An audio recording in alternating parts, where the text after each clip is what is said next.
राधे राधे। मेरा नाम है निकिता शर्मा और आप सभी का स्वागत है श्रीमद् भागवत गीता की इस श्रृंखला में। दूसरे अध्याय के पिछले श्लोकों में हमने समझा कि किस प्रकार अर्जुन अपने विरोधियों के प्रति करुणा दिखा रहे हैं और श्री कृष्ण उनसे कहते हैं कि इस प्रकार का विचार तुम्हारे मन में आया भी कैसे। आज के श्लोकों के माध्यम से जानते हैं कि आगे श्री कृष्ण अर्जुन को समझाते हुए क्या कहते हैं।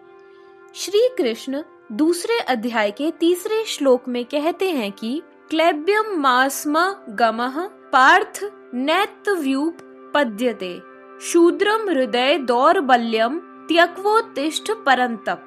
अर्थात हे पार्थ, इस हीन नपुंसकता को प्राप्त मत हो, यह तुम्हें शोभा नहीं देता। हे शत्रुओं के दमन करने वाले, मन की तुच्छ दुर्बलता को त्याग कर युद्ध के लिए खड़े हो। अर्जुन को पृथापुत्र के रूप में संबोधित किया गया है। पृथा श्री कृष्ण के पिता वसुदेव की बहन थी, इसीलिए कृष्ण के साथ अर्जुन का खून का संबंध था। अगर क्षत्रिय पुत्र लड़ने से मना करता है तो वह नाम का क्षत्रिय है, और अगर ब्राह्मण पुत्र अपवित्र कार्य करता है तो वह भी केवल नाम का ब्राह्मण है। ऐसे क्षत्रिय और ब्राह्मण अपने माता पिता के अयोग्य पुत्र होते हैं, इसीलिए कृष्ण यह नहीं चाहते कि अर्जुन अयोग्य क्षत्रिय पुत्र कहलाए। अर्जुन कृष्ण के बहुत अच्छे मित्र थे और कृष्ण प्रत्यक्ष रूप से उनके रथ का संचालन कर रहे थे, लेकिन इन सब गुणों के होते हुए भी अगर अर्जुन युद्ध भूमि को छोड़ते हैं तो वह बहुत ही निंदनीय काम होगा। कृष्ण ने कहा कि ऐसी प्रवृत्ति अर्जुन के व्यक्तित्व को शोभा नहीं देती। अर्जुन यह तर्क कर सकते थे कि वे परम पूज्य भीष्म और स्वजनों के प्रति उदार दृष्टिकोण के कारण युद्ध भूमि छोड़ रहे हैं, लेकिन कृष्ण ऐसी उदारता को केवल मन की कमजोरी मानते हैं। ऐसी झूठी उदारता का अनुमोदन एक भी शास्त्र नहीं करता, इसीलिए अर्जुन जैसे व्यक्ति को कृष्ण के निर्देशन में ऐसी उदारता या सिर्फ नाम की अहिंसा को छोड़ देना चाहिए। अगले श्लोक में अर्जुन कहते हैं कि कथम भीष्महं संख्ये द्रोणं च मधुसूदन इषुभिः प्रतियोत्स्यामि पूजार्हावरी सुदन। अर्थात अर्जुन ने कहा, हे शत्रुओं के संहारक, हे मधुसूदन, मैं युद्ध भूमि में किस तरह पितामह भीष्म और आचार्य द्रोण जैसे पूजनीय लोगों पर उलटकर बाण चलाऊंगा। भीष्म पितामह और द्रोणाचार्य जैसे सम्मानीय लोग हमेशा पूजनीय हैं। अगर वे आक्रमण भी करें तो उन पर उलटकर आक्रमण नहीं करना चाहिए। यह सामान्य शिष्टाचार है कि गुरुजनों से बहस भी नहीं करनी चाहिए। यहाँ तक कि अगर कभी वे रूठ जाएं तो भी उनके साथ रूठने का व्यवहार नहीं करना चाहिए। तो फिर भला अर्जुन उन पर बाण कैसे छोड़ सकता था? क्या कृष्ण कभी अपने पितामह नाना उग्रसेन या अपने आचार्य संदीपनी मुनि पर हाथ चला सकते थे? अर्जुन ने कृष्ण के सामने ये ही कुछ तर्क प्रस्तुत किए। अगले श्लोक में कहा गया है कि गुरु नहत्वा ही महानुभावान श्रेयो भोक्तुम भैक्ष्यम पीह लोके हत्वार्थ कामांस्तु गुरु निहैव भुंज्य भोगान रुधिर प्रदिग्धान।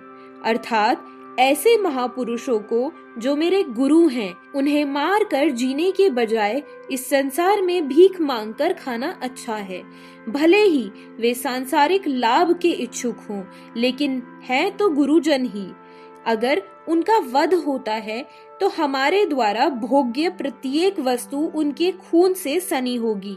शास्त्रों के अनुसार ऐसा गुरु जो निंदनीय काम करता है और जिसका दिमाग शून्य है, दुर्योधन से आर्थिक सहायता लेने के कारण भीष्म और द्रोण उसका पक्ष लेने के लिए मजबूर थे।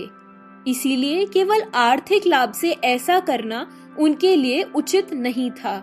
ऐसी दशा में वे आचार्यों का सम्मान खो बैठे थे, लेकिन अर्जुन सोचता है कि इतने पर भी वे उसके गुरुजन हैं, इसीलिए उनका वध करके भौतिक लाभों का भोग करने का अर्थ होगा खून से सने अवशेषों का भोग करना। छठे श्लोक में कहा गया है कि न चैत्य दुह्यमः कतरन्नो गरीयो यद्वा जयेम यदि वा नो जयेयुः यानेव हत्वा न जिजीविषाम स्तो अवस्थिताः प्रमुखे धार्तराष्ट्राः।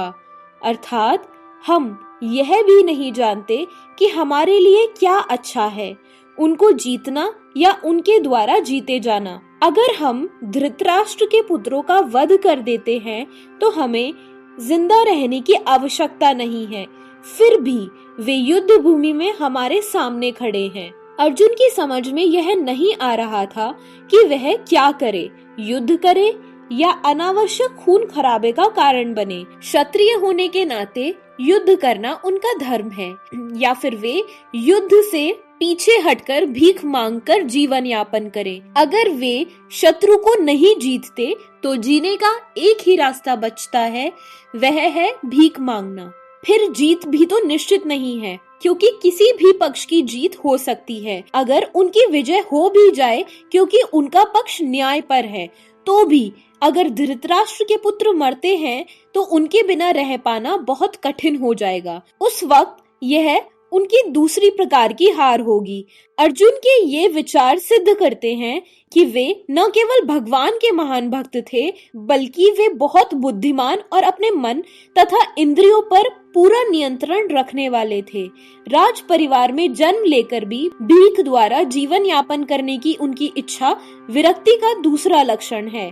ये सारे गुण और अपने आध्यात्मिक गुरु श्री कृष्ण के उपदेशों में उनकी श्रद्धा, ये सब मिलकर सूचित करते हैं कि वे सचमुच पुण्यात्मा थे। इस तरह यह निष्कर्ष निकलता है कि अर्जुन मुक्ति के बिल्कुल योग्य थे। जब तक इंद्रियां काबू में ना हो, ज्ञान के पद तक उठ पाना बहुत मुश्किल है और बिना ज्ञान और भक्ति के मुक्ति नहीं होती। अर्जुन अपने भौतिक गुणों के अलावा इन समस्त दैवी गुणों में भी दक्ष थे। अभी तक इन श्लोकों में हमने समझा कि अर्जुन की मनोस्थिति क्या थी जब श्री कृष्ण उनको सही और गलत विचारों के बारे में समझाते हैं। अगले श्लोकों में जानते हैं कि आगे अर्जुन की मनोस्थिति क्या रहती है। अगर आपको श्रीमद् भागवत गीता की हमारी यह श्रृंखला पसंद आ रही है तो हमारे साथ जुड़े रहिए और अपने विचार हमें कमेंट सेक्शन में जरूर बताइए। अगर आप ये ज्ञान और लोगों तक पहुंचाना चाहते हैं तो इस वीडियो को ज्यादा से ज्यादा अपने परिवार और मित्र जनों में जरूर शेयर करें ताकि उनका ज्ञान भी बढ़ सके। तो मिलते हैं अगले श्लोकों के साथ एक नई वीडियो में।